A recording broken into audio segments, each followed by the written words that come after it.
Go. Good evening. Welcome to another meeting of the Stevenson City Council. This Wednesday, the 20th, 2020. I'm Mayor Ian Corey. We're here, public community. Humanely as possible. Not humanly, humanely. We'll dispense with a flag salute, and who do we have here in the way of council? Do you want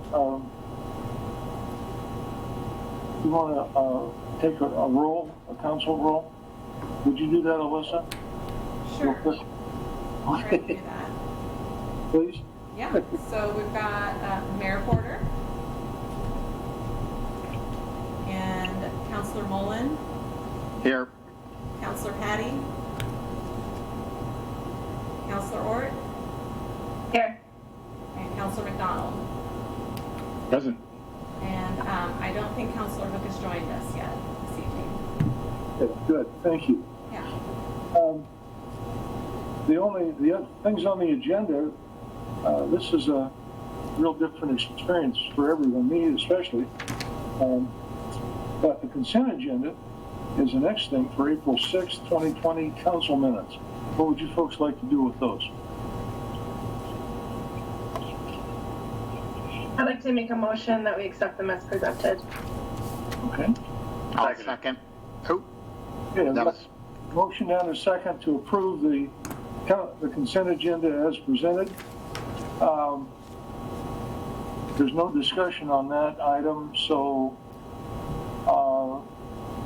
should we do a roll call on all these things in this format, or just voice vote? What do you think, Alyssa? Keith? Somebody? Yeah.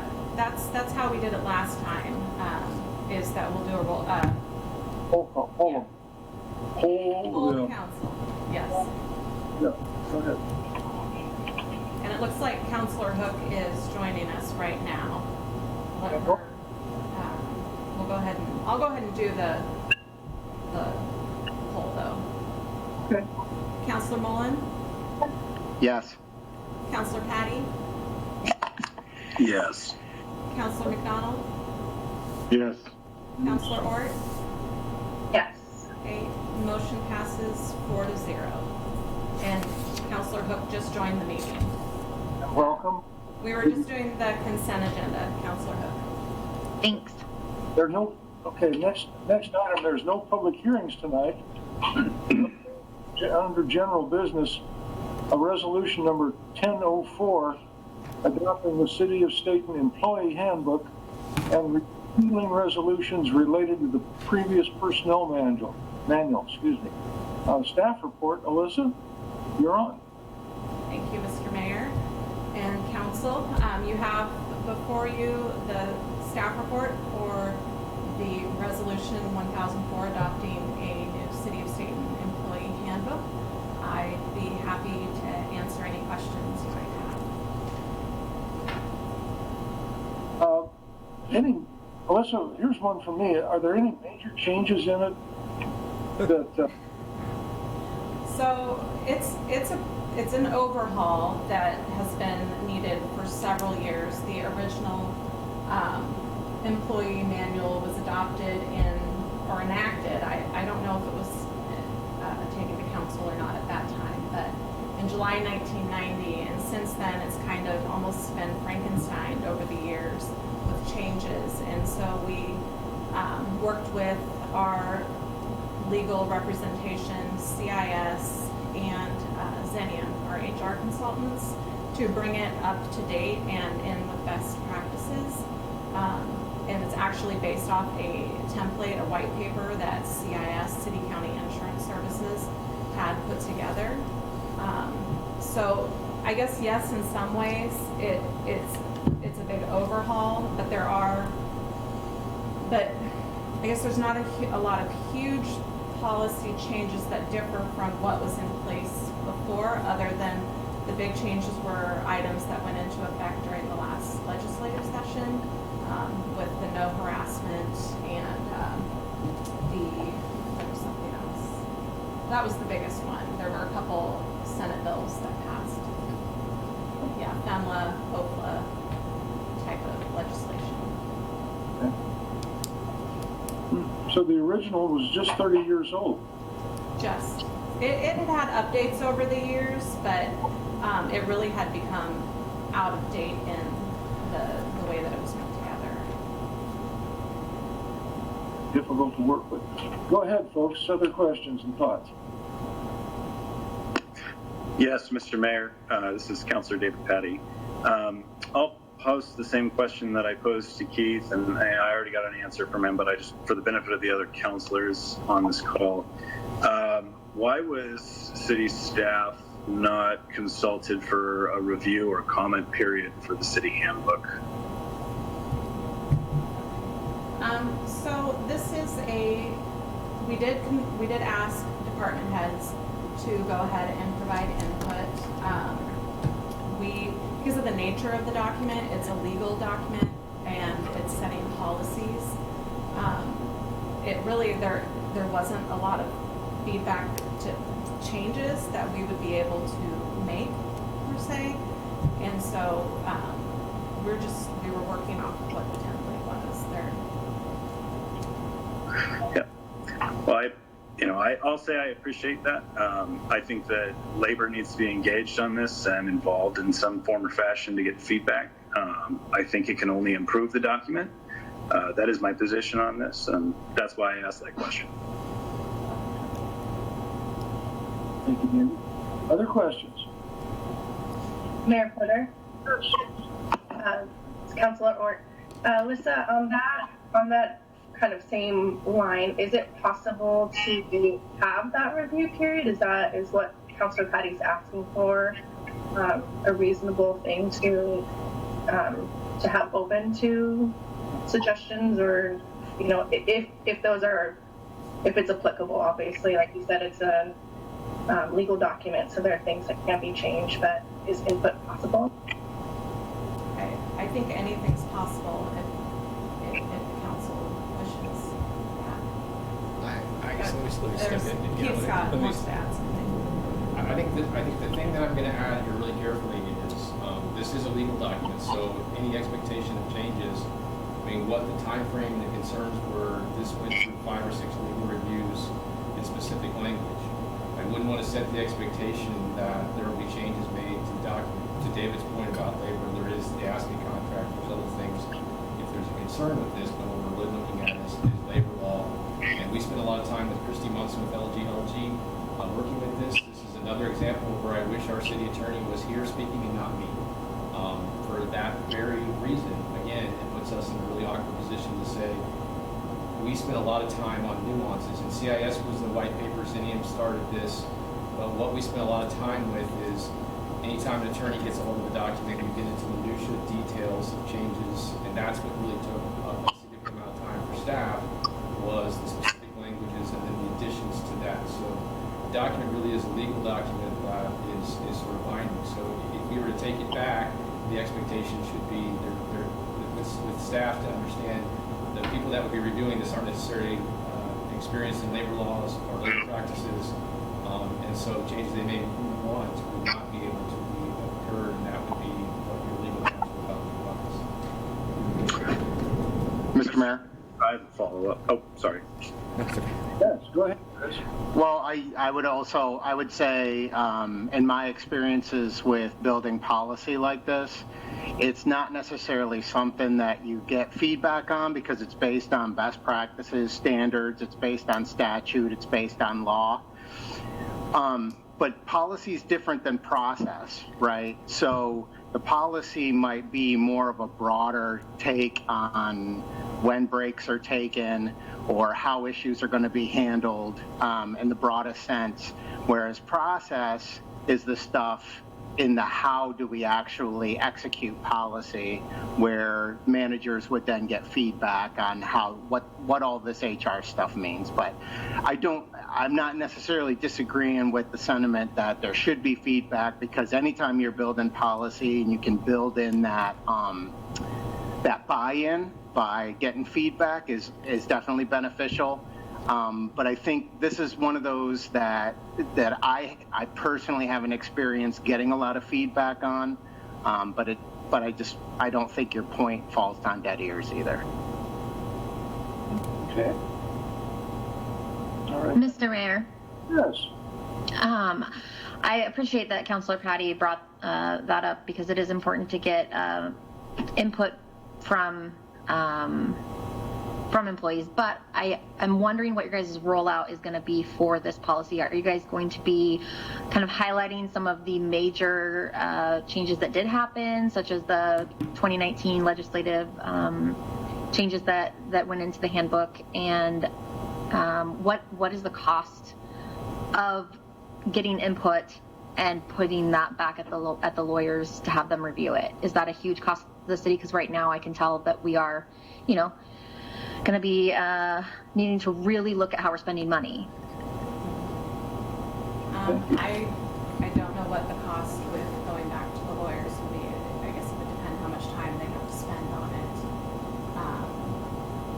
To the first part of your question, I do think it would be valuable to lay out some of the major changes that happened, especially with the legislation that came forward. Awesome. Mr. Mayor, one more if I may. This is Councilor Patty. Yes, go ahead. Yeah, part of this feedback or review period from city staff, in my mind, would kind of allow for that engagement to take place, whereas there may not be something that we can change because of some kind of legality of it, but it would be a good opportunity for the management staff to engage with that employee and explain why it is that they can't change that, so that there is buy-in with this policy. And that's what I'm looking for out of this. I'm not looking for a ton of revisions out of this. I'm just hoping that staff can be engaged and ask questions and have them answered, and a really dynamic process where they feel like they're empowered as well, to be able to have ideas entertained by city management. That's where I'm coming from on this. Okay, thank you. Someone offer a suggestion on timeline on this, if the council wants to go ahead with it? Mr. Mayor, Councilor Patty again. I've heard of review or comment periods lasting for 2 to 3 weeks, something like that, and then again, management will respond to some of the review. So that's one example I've heard of before. Okay, all right, thank you. Someone else? Anyone else? Mr. Mayor, Yes. this is Councilor Hook. I am definitely in agreement with Councilor Patty.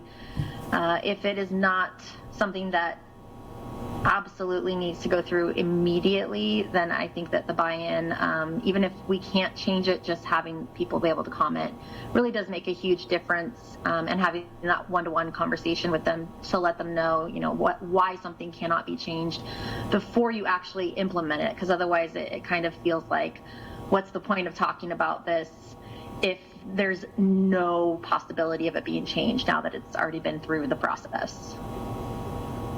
Thank you, Councilor Hook. Mr. Campbell, would you take a question? Sorry, we're sharing one screen here, so we got to roll back and forth. Sure. Timeline here. How critical is this? Well, this is a timely because there's laws in effect that we want to implement. One of the time changes has been legislation in 2019, and some of our policies are out of date. So, I would say we would have some level of haste, but we'd like to get this done sooner rather than later. It's one of the reasons why it's on the agenda. But I would say for the next fiscal year for sure. Okay. All right. Thank you. Mr. Mayor, another follow-up if I may. This is Councilor Patty again. Yes, go ahead. For me or for Keith? For Keith, actually. So, I emailed you about this. Is there a way to extricate the pieces of this handbook with legislative immediacy that I mentioned and just enact those on a tentative basis tonight to allow for the employee period? I would say no to that. I would say we want to enact it as a whole. Okay. Also, just as a friendly, letting you guys know, I'm hearing from viewers that you guys are hard to hear, you and Alyssa, just an FYI. Yeah. Oh, let me try something really quick.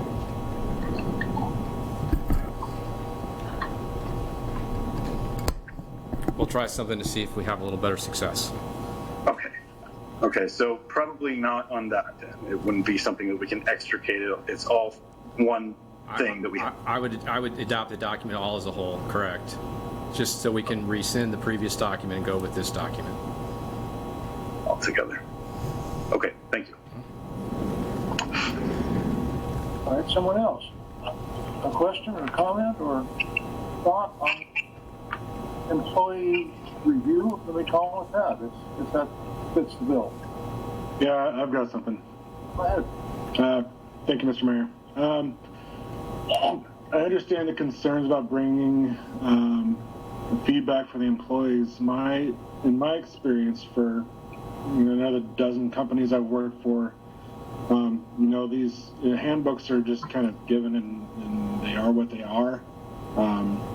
Most of it likely has been stated is state law, and you can't really give feedback on state law without changing the law. So my personal opinion is that a review period isn't really necessary. The employees kind of, they're going to understand what's coming.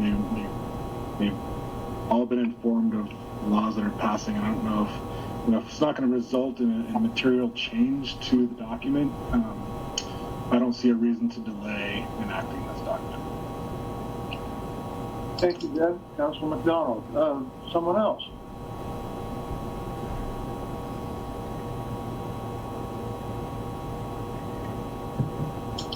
Very quiet. What do you folks want to do with this? Mr. Mayor, Yes, Councilor Huck. I'd like to make a motion to approve the document as presented with a 1 week review period, an additional 1 week period to respond to employees. Okay. A motion Seconded. and a second then to give this document a 1 week review and a week to respond to staff concerns, and otherwise pass it as, let's see, let me do this again. This is not as easy as it should be. A document with a 1 week review by employees and a 1 week response. So a 2 week period. Modify the resolution. A motion, go ahead, Alyssa. So that's definitely an option. I think we would need to maybe be more clear, because we would need to modify the resolution. And I think that's what Councilor Hook her motion essentially was doing. Am I correct, Councilor Hook? Yeah, Mr. Mayor, I'd like to make an amendment to the motion. I'd like to amend it to state that we would need to make a change to the resolution and allow for time for the attorney to respond before we adopt as presented. Councilor Hook offers an amendment to the motion that says we need to leave time for the city attorneys to respond to any changes that come out of this review process. Am I close on that? Yes. Wasn't sure I was going to be able to do that. So, discussion on the amendment. Go ahead. I guess I need clarification. I understand what you're wanting to do, but in having to amend the resolution, right now what the resolution says is this will become effective upon its adoption by City Council. And I think what I'm hearing is that you would want it to not become effective until a certain date, potentially. Okay. I want to make sure that we're real clear so that I can go back and amend the language in the document and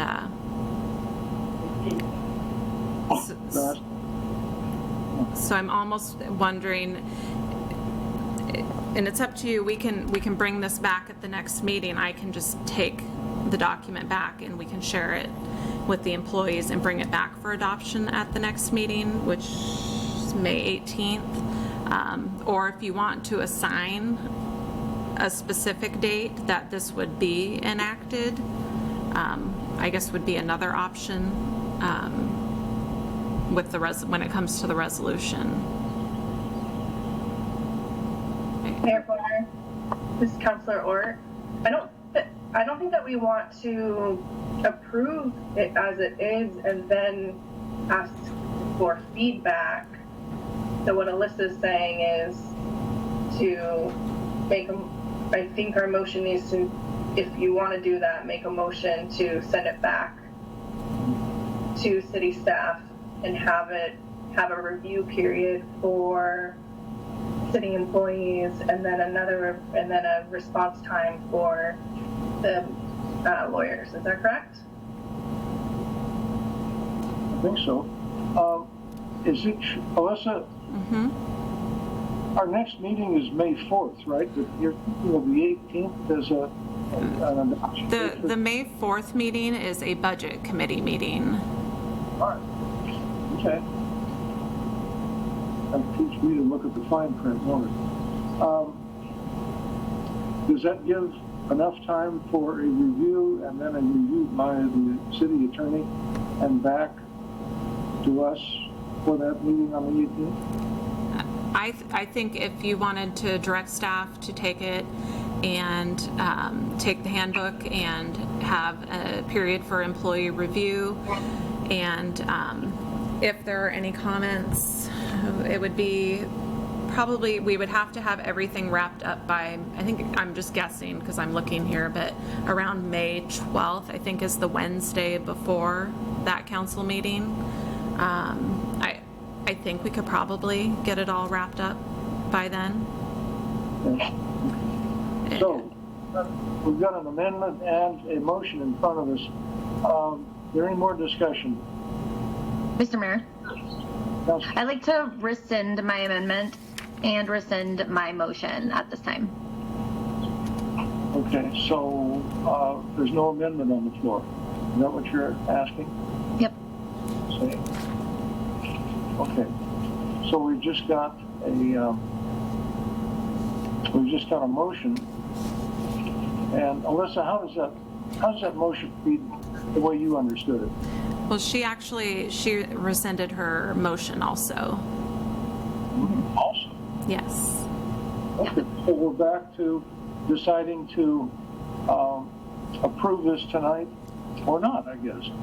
Mr. Mayor, Yes. I have a question for Alyssa. Do we need a motion in order for you guys to take this back at all? No, Okay. no, council consensus that you are asking us to take this back to do that review period and bring it back at the next meeting. It's just fine. But I would like personally, so. Okay. So just a consensus vote. Is that okay with everyone? And if so, could I direct Alyssa to poll the council on that? Yeah, we don't have to poll the council. Well, somebody else besides Councilor Hook should say yes. If everybody gives me, I guess, like a head shake. Please say yes or wave or something if you agree. Okay. All right. I just want to, Mr. Mayor? Can you guys hear me? Yes. Okay. I just want to go on record saying as Ben was saying, I don't think there's a need for the review. This is pretty boilerplate stuff. It's pretty cookie cutter from HR policy to HR policy. I don't know that you're going to get any feedback that, again, is going to be able to go back and change the way that statute or law around labor is written. You had consultants come in, they spent a lot of time doing this. It's not something, again, in my experience, that you go to staff to get, feedback on. Because it's boilerplate, it's pretty much best practices. So I just don't know that the 2 weeks or however much time it takes is really a worthy effort. Mr. Mayor, Yes. Councilor Hook here. I would also like to go on the record just to state that I believe that making sure that people's voices are heard, especially our city staff that work really hard, is important. Even if we cannot make changes, there is a chance that there is something in there that CIS did that isn't correct, and having that time for the employees to make a comment if they want to, I feel is important, and it sends a message that you guys do care about their voice, whether or not we can legally change anything or not. Okay. Mr. Mayor? Yes. I would also like to follow up and say that, yes, I agree, the voices of the teams matter, but it's because of the voices of the teams that this HR document is incredibly important when you're talking about retribution, appropriate treatment in the workplace. Again, this is stuff that's state law. It's pretty much boilerplate. But I can't remember which counselor made the comment earlier, how it's rolled out, and getting an understanding of what this means to the different teams is important, and that is the time and the place to talk about what this policy means. And again, I yield. I'll step in and say, if I can here really quick, I think to the point, having staff understand and the employees understand what's in here, what the requirements are, what the processes are, is critically important. It's something that we've been dealing with a lot. It's been spending a lot of time in the classes and the trainings that we are. Any more employees are given a copy of it, they're given time to review it, they sign it, we have a chance to ask questions. I mean, all of that's going to be important with this. Any policy that we roll out, we have to assure that the employees that are going to be under this have an understanding of it, understand the process and the procedures. We did work, part of what we did was clarifying language on who people went to, what was the best contacts and things like that. So, of course, all of this is critical to the success of this document, is to make sure the employees have an understanding that we can sit down and go through some of the nuances of language. FMLA and OFLA are things that for employees, they can have the information there, but I don't care how many times you read it, unless you're an HR expert, you're going to need some assistance in those processes. So, of course, this is going to be ultra critical, and if our attorney was sitting here right now, they would say it's not the adoption of this that matters, it's going to be the work that's going to happen after the fact that's going to assure that the employees have an understanding, which I think is what you're really getting at in all these conversations, is making sure that they're aware, that they had time to review, that it's not forced upon them, that they can ask questions, and that all of that's done from a legal liability standpoint. To make sure that in the future, if any of these policies have to be enacted, that we can show a clear clarity and that they have the opportunity to ask questions and understand. So I just want to make that perfectly clear in this process. Mr. Mayor?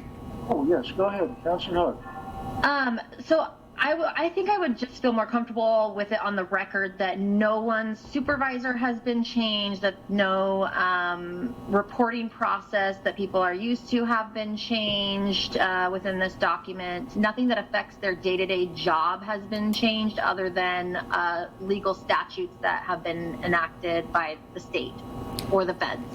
I would say that that's pretty accurate. If anything, we clarified who people need to go to, updating who is HR, or that we have HR. Prior, the document listed you go to finance, and it just wasn't clear. So to me, if anything, we've made it clearer what that chain of command and reporting things and everything. Thank you, Alyssa. I don't think anyone said this yet, but I think that this document is critical to the success of the organization. and I'm sure that all of you, Chris and Ben, people that are working in HR, I think, in the jobs, that's what it's all about. It's how to make that organization successful. And that's what we're doing. Okay, enough sermonizing. Somebody else, go ahead. Yeah, I would like something, Mr. Mayor. I would just agree with exactly with what you said, and you took the words right out of my mouth. It's actually more important to me that this get done sooner, because that information and those resources and all of everything that's in that handbook could be needed in the next 2 weeks by the employees. And so, because there isn't really a lot of chance for change in the legalese and the actual laws that are in place, what's actually should be up for discussion is the implementation and the policies around how we follow these laws, not specifically this document itself. So I would say, to me, it's actually more important to get this enacted, get it on the table, get everybody on the same page, then have the discussions on how we want to implement these things after the fact. Okay, thank you, Counselor. Somebody else? Mr. Mayor. Go ahead. So I agree that this is important to get enacted really soon, but we're talking about things that were enacted by the state legislature in 2019, which ended in June of 2019. So we're talking about, we've already waited this long. What is 2 more weeks to send a message to your employees that have been dedicated to the city, to let them know their voice matters? I really think that the message that you're going to send as a city is that they don't matter and their input doesn't matter. I just know from my work experience that when policies get changed and they get completely overhauled and there's no input prior to a decision being made, that can send a horrible message to your employees. Okay. Mr. Mayor, this is Councilor Patty. I would echo exactly what Councilor Hook just said. That is exactly how I feel about this document. That is exactly why I think the city employees need time to review it and be able to provide feedback in a meaningful way, to where managers can then reply to them in a meaningful way and explain why they can't change what's in this document for whatever, legalese reason, I believe is the term that was used prior. Thank you. What else? How to do this? Let's we can tread water here for a while, or we can move on to a decision. Where do you want to go, folks? I would still like to go forward with a 1-week review process, 1 week for the city to respond, with time for any necessary contacts with the city lawyer, city attorney. Can I ask, and come back by that May 18th meeting? Okay, have it on the agenda for that meeting? Yeah. That'd be a month from now.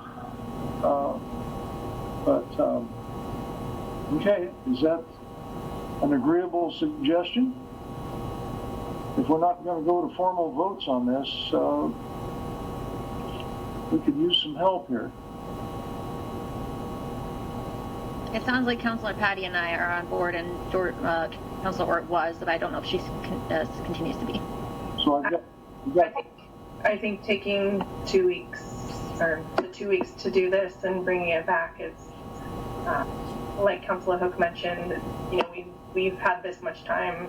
We can wait a little bit longer just to see if anyone has anything that they would like to, questions they want to ask, or anything that they would like to add if it's.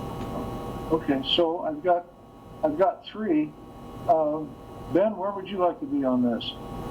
Councilor McDonald. Maybe I'm in the minority, but I just don't think it's necessary for this particular document. I would not agree with that. But that's fine. Doesn't take all of us, I guess. Yeah, Councilor Moen.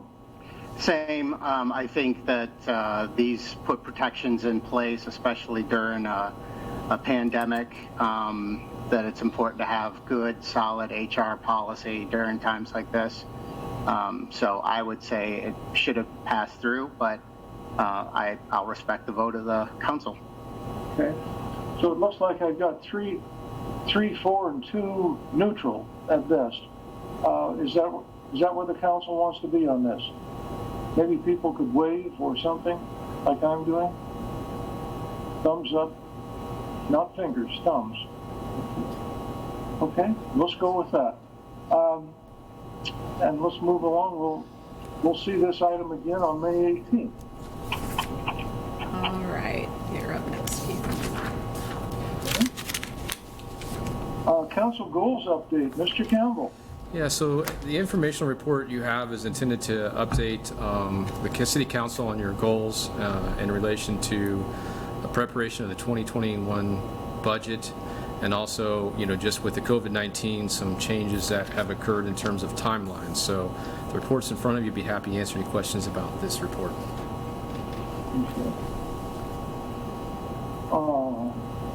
Okay, anyone? Anything on this?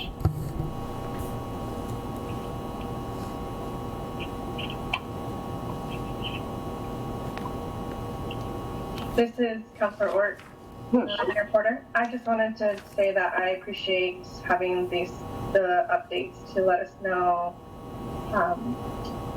where we are in our council goals and what we have accomplished so far. So thank you, Keith.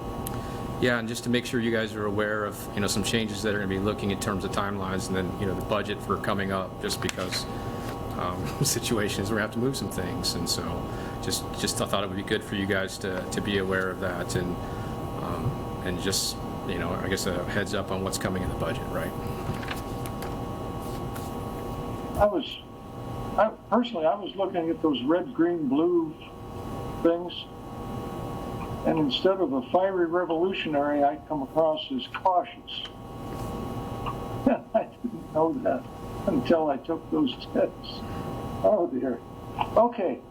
Anything else on this, folks?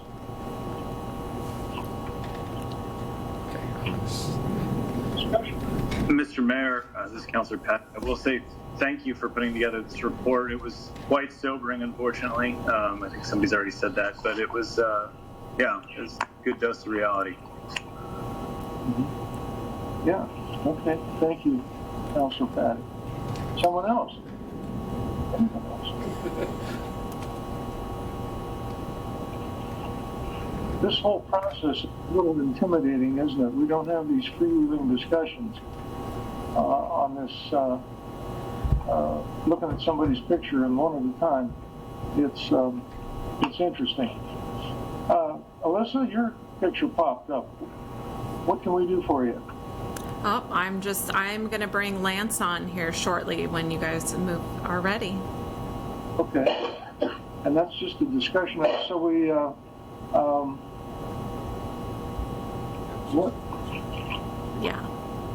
what can we do with this other than discuss it? It was just informational. Okay. Well, let's All right. let's bring Lance on and emergency management equipment update. So and another discussion item. So get Lance on here and let's have There he is. yeah. Well, good evening, members of the council. It is I, Lance, your Public Works Director. Yes, sir. Before you have our emergency management. It's an informational memorandum to you. Last year, during our budget cycle, we, the Budget Committee and City Council allocated $20,000 to the emergency management team to start our emergency management and upgrade our emergency management command center. I'm happy to report, I know the Public Works Department got 4 radios, handheld radios, and 2 permanent radios for their trucks, all to be sequenced so we can all communicate. The police department got 2 handhelds as well. We also got a command center antenna that was installed on top of the community center. And then in 2018, we applied for a SPIRE grant, which is a Oregon Emergency Management grant. We applied for that for a 56 kilowatt generator, so we could hook that to our emergency command, our EOC, which is the community center, mind you. So if we do have power failure, that we can hook the 56 kilowatt generator up and we can run our command center without power. So we were awarded that. The Public Works Department has gotten that wired up. So now if the lights go out, we'll have them up and running shortly. We still have some funds remaining. We're looking at buying a large TV screen, I guess, for the Emergency Management Center, so we can communicate with the outside world and see maps and so forth, and have everybody in the emergency command team be able to see these maps and whatever kind of communication that we need to provide people. But that's where we're at. I know you'll see we have a budget for another $20,000 this year to keep going on our emergency management equipment updates. And that's all I have for this evening, but I'll be happy to answer any questions that you have. Okay. Thank you, Lance. Questions? Questions from yes. Quickly, Mr. Mayor, this is also a council goal, so we didn't mention the last one because we're talking about it in this one. So just wanted to mention this was also a council goal. Oh, okay. Yeah, I had that on my issue right at the top. I thought maybe they read that. Yeah. Good call, Keith. Say, yeah. Can I ask, Lance, the police department has an emergency generator, right, to keep power on for them, or is that? No, I believe that's just, yeah, well, it is. If power goes out, they have the generator kicks on and so forth. Our impression, though, at least it was in 2018, if there was a Cascadia event, that police department would be no more. It would be rubble. And then we wouldn't want all our equipment there. We'd want it somewhere like a community center that's one floor, has a better chance to withstand a large earthquake, something like that. So that is why we got the generator.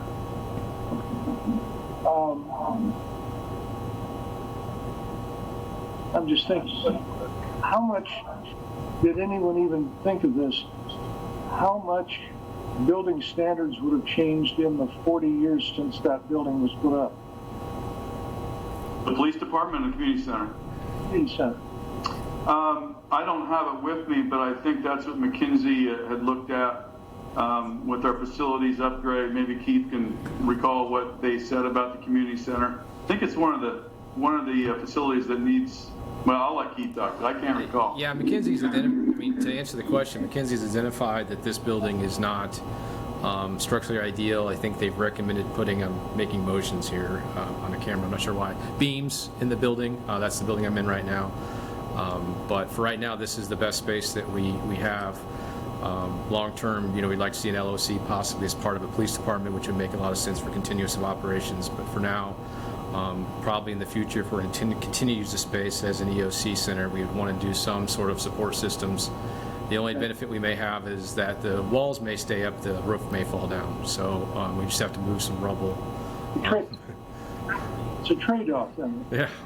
So, yeah, honestly, one of the big challenges with all the buildings that we have, looking at McKinsey, from the current police department to the city hall, and the community center, is the building structures have changed a lot and would not meet, close to modern standards. And upgrading them, of course, is a pretty large expense, which should be one of the analysis they'll be doing in terms of cost-benefit analysis on what we should do, and probably why there'll be some recommendation to consider another building, just because the upfitting of those can be quite expensive. Okay. Thank you, Keith. Yeah. Other folks want to weigh in on this?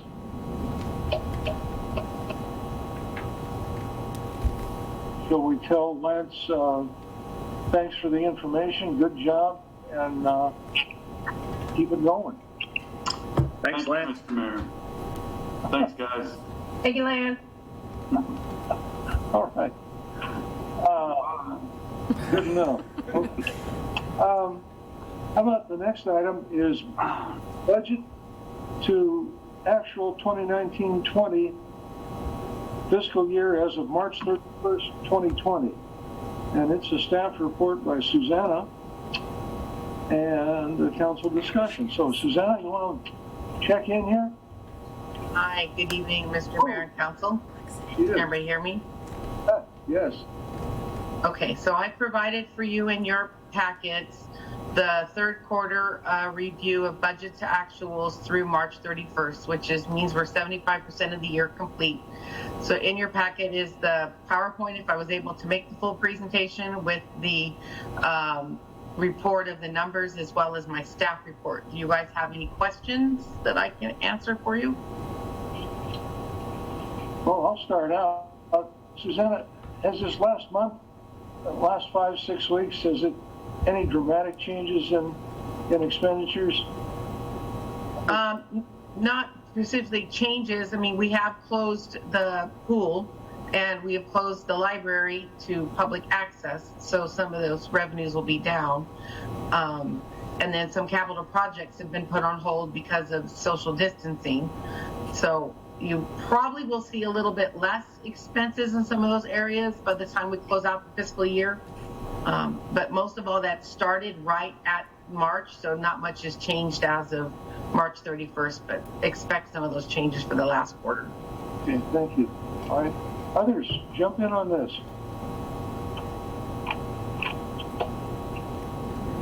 My goodness. Alyssa? Hello. Hi. Where is she? Hold on, I'm He's here. there. We lost a council member.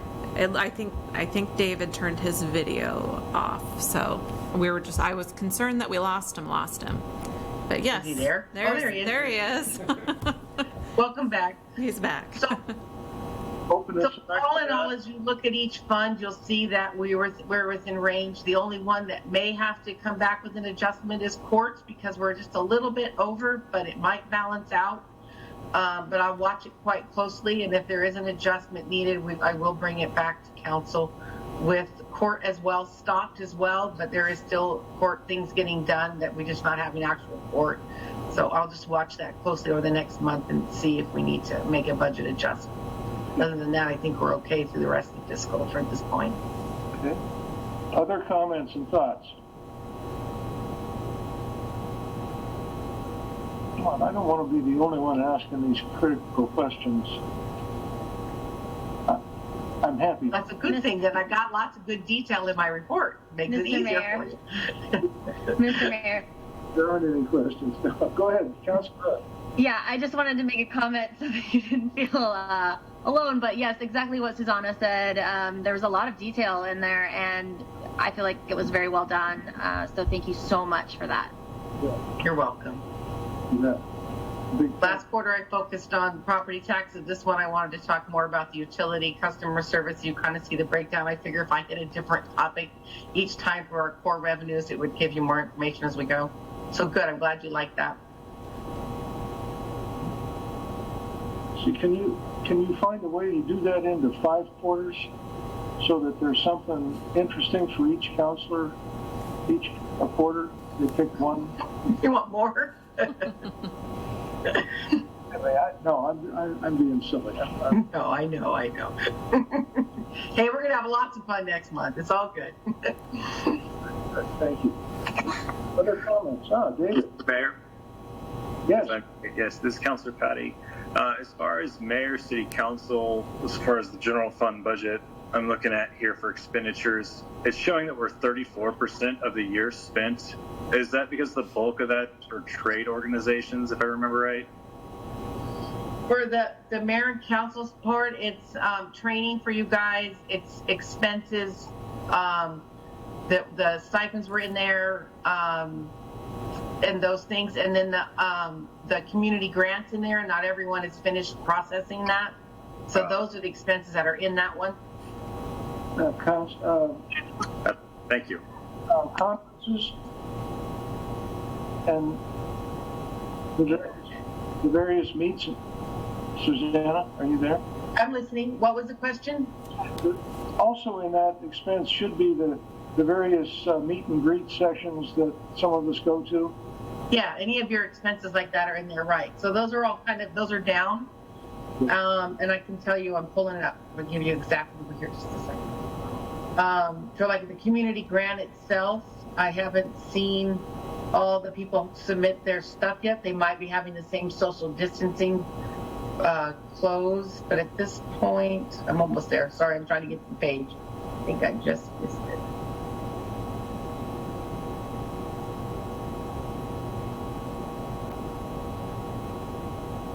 Sure.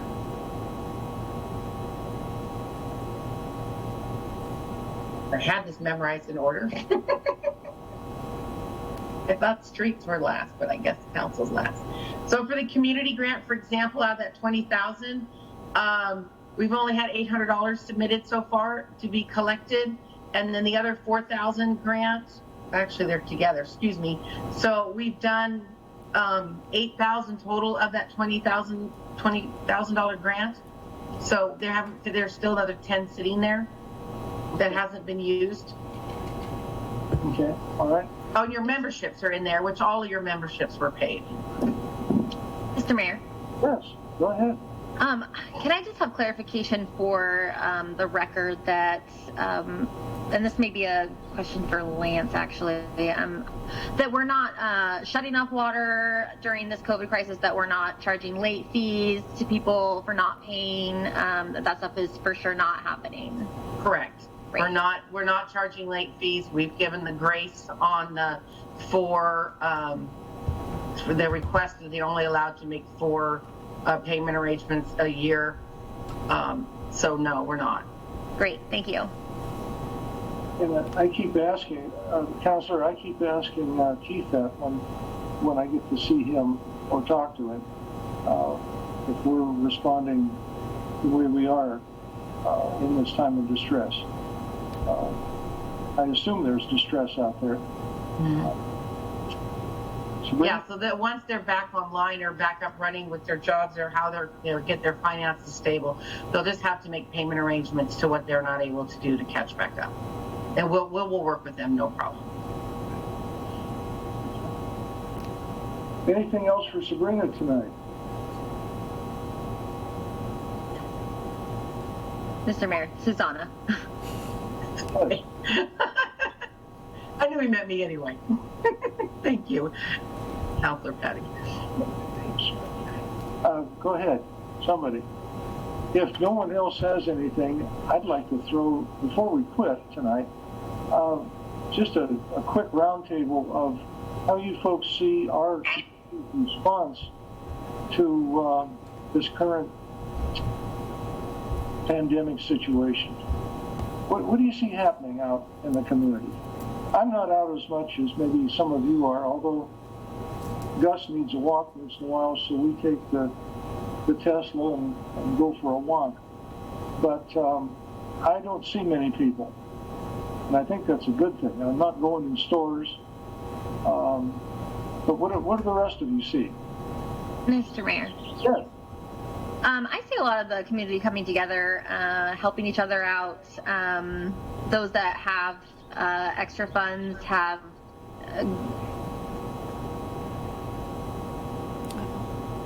a lot has been going on with the Sanium Hospital SIT mobile team. They've been helping a lot. They have a lot of resources for essential items. If people are needing toilet paper, baby wipes, diapers, things like that that are kind of hard to get, they are willing to provide people with those essential items and do pickups for groceries and prescriptions. So I think that is really positive in this really negative time that we are all experiencing.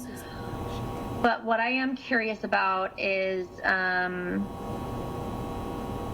whether we can expect as a city any federal funding or state funding, because it's what I gathered from the League of Oregon Cities call that I was on is that we will not be expecting any assistance for COVID-19 relief for COVID-related costs. Does anyone have information on that? So I guess I'll step in and try to answer. I mean, Campbell. We're putting in information, we're looking for ways, we're tracking our expenses that were occurring as part of this. We're involved on multiple calls per week with different agencies, and our emails are spent now looking through, looking over at staff that's also been assisting with this different things. So we'll see what's there, what opportunities we have. We have applied for some money and grants that are available that directly relate to the expenses and costs. To answer your question, I don't know. One of the big issues with the initial CARE Act is that only 32 cities in the United States qualified. You had to be a population over 500,000. So I know one of the things they're talking about in the future, we're just a little bit short of 500,000, by the way. So one of the things that they're talking about is trying to make sure smaller communities and that can. We've been working for other things to get supplies, PPEs, and materials like that. So I'll commend Dave and the chief and Alyssa for their work, and some of the staff that have been tirelessly working about getting PPEs and equipment like that. We've had some success recently, but it's a really competitive marketplace. We're competing against everyone else who's in the market trying to do that. But we've had some success recently in that. We'd like to get more. We're working with the chamber in terms of trying to make sure that small businesses understand what's available. We've been using our webpage and our Facebook page to get information out, so I'd encourage everyone to go to the City of Staten webpage.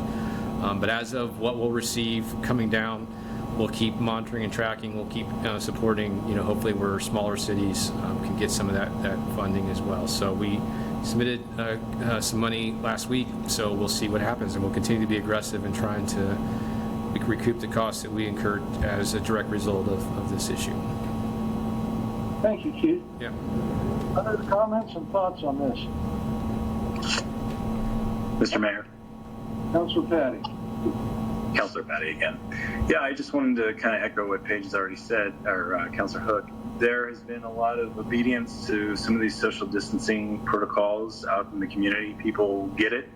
They understand that it may not be, your young 25-year-old neighbor or whatnot. It's probably grandma or great-grandma, great-grandpa.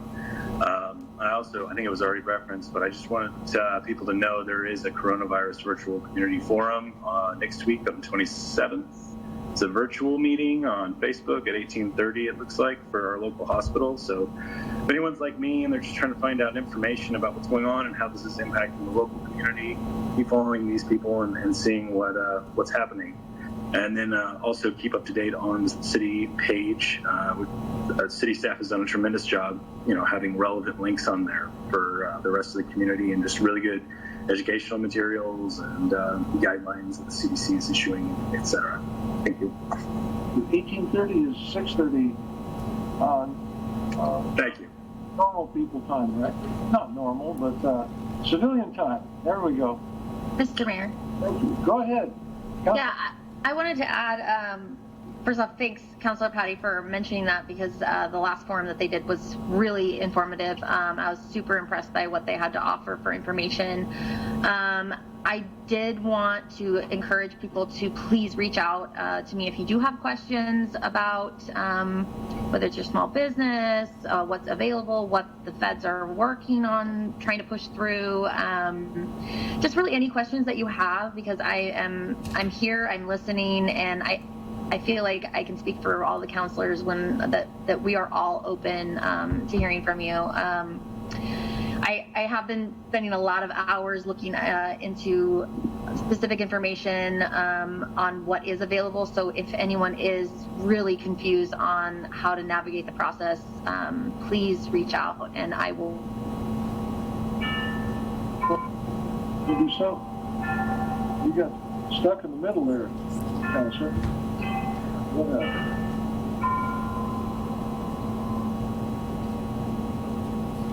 Well, it's 8 o'clock. Did you decide to abandon ship? Oh, are they? How would you let us know? Okay. Well, I lost Councilor Hook right in the middle there, but I'm just curious. I'm still curious. Others of you, what are people saying? The stimulus checks are out. People have them or don't have them. What are you hearing? Mr. Mayor, this is Councilor Ork. I have been hearing from people who have not been able to work. Their place of employment was shut down, and they are on week 4 of not receiving unemployment. And this particular person is a single mom with 4 kids, and thankfully her landlord and utilities and places that she's called where her bills are due are understanding, but I mean, she's eventually going to have to, pay them sometime. And again, she hasn't received any of the unemployment, so people are getting a little antsy with their financial situations. Mr. Mayor. That's what I would expect to hear, Councilor. Thank you for articulating that. Yes, Councilor Hook. I want to echo what Councilor Ort said about people not receiving their unemployment. It's my understanding that there are about 700,000 unprocessed unemployment claims just in Oregon. And in speaking to someone that this week that works at the unemployment office, they said that the best advice is to continue to keep doing what you're supposed to be doing of reporting every week and trying to contact them. Don't let up on that. They have gone from originally only having 100 employees working in the unemployment division to 400 now, and they're increasing that to 800 employees. So they're hoping to speed things up, but that doesn't help you pay your bills. It doesn't help you get food on the table. So again, if people are struggling, please reach out, and I will do everything that I can to get you resources that you need. All right, thank you. That's good to hear. Who else? Councilor Mullen, what's your take on this so far? Yeah, I have to echo kind of what Councilor Ort was saying, which is I think people are starting to get to the point where their frustrations are starting to bubble up. Where they were trying to hunker down and follow the self-quarantining, the isolation, and when do we get to go back to work? When do we get to, start stimulating the economy again? And I think that those frustrations are starting to really kind of show. And it's a tough one, right? Because we want to do the right thing. We want to do this strategically, and we want to do it where people, where we don't start getting peak numbers again. So it's just a difficult time right now to try to help people with those frustrations. But I would also echo what Councilor Hook said, which is, all of us on the council are here to help. And we can certainly point you folks to the right places, and don't be afraid to reach out to us. Thank you. Councilor McDonald, weigh in on this a little bit. What are you hearing in your neck of the woods? A lot of the same, a lot of mixed results from people on their state services, unemployment, stimulus checks, things like that. Some people are not having issues, and some people are having issues. Just in my household, my wife is getting her unemployment no issues, and I'm not. Mine's still having processing issues. So a lot of that, and I'm hearing a lot of people, especially small business owners, sole proprietors that are their only source of income, and they don't have employees. They just either have work for themselves or have just a few employees, or having a really rough time and really want to get back to work and get their businesses open again. That's really the main thing. And then also, protections for employees. My place of work has not shut down. We're deemed an essential business, being a manufacturing company, and people are kind of wondering, well, okay, it's great that I get to keep working, but am I safe? Do I have the right equipment? Is my place of work taking the right steps to keep me safe? And there's a lot of questions regarding that, and they're kind of playing catch up, getting everybody where they need to be safe. But there's a lot of consternation on that part that the powers that be, whether it be the government or private entities, where nobody's prepared for something like this. Thank you, Ben. Yeah. Ms. Mayor? Go ahead. Councilor Ort again. Councilman McDonald, I don't know if you know, and maybe you can pass this along, that they've changed it to where people who are self-employed, sole proprietors, things like that can now apply for unemployment. So if you're speaking with people who are in those situations, they are now allowed to also access unemployment, which is just a change from previous situation. Yep, I'm aware of that, and I've had those conversations again. I think those, there's definitely a big group of people that are having issues just getting their claims processed, and those kind of frustrations. So, and they'd really rather be working. So that's the bigger part of it. I hear ya. I get it. Councilor Ort, I have a follow-up question on that. I'm not sure if you have an answer. Do you know if that counts for like at-home daycare type people that have, that work through the early learning division at all?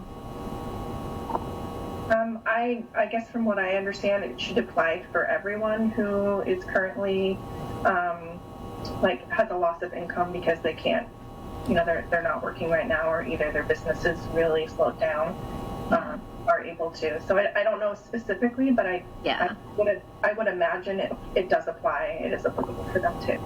Yeah, I think just to chime in there, I think they're being pretty liberal with the actual technical qualifications on unemployment. So they're pretty much anybody who submits. I don't think they're checking their background references and all that kind of thing. I think they're kind of taking everybody's word for it for the most part and processing those claims as fast as they can. Yeah, they just need to be processed. And that's the issue, right? So. Anyone else want to jump in on this? If not, we can call this for the evening. And one bright spot I should mention, for us at least, Yugo was reopened after being closed for a month. And we celebrated last night with a great big pizza, which is a treat for us, plus they delivered it. So, Mr. Mayor? Small bright spot. Yes, Councilor Hood. I did want to add one other thing since you brought up the UGOs thing. The Stayton Sublimity Chamber of Commerce, on their website, they have a really awesome collection of local restaurants and grocery stores around the area, including up the canyon and Jefferson area, Scio.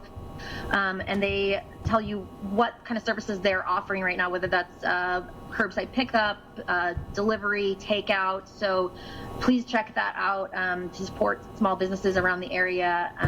And then we are hoping to have the Congress pass through some more small business support, because the original SBA loans ran out about a week and a half ago, I believe.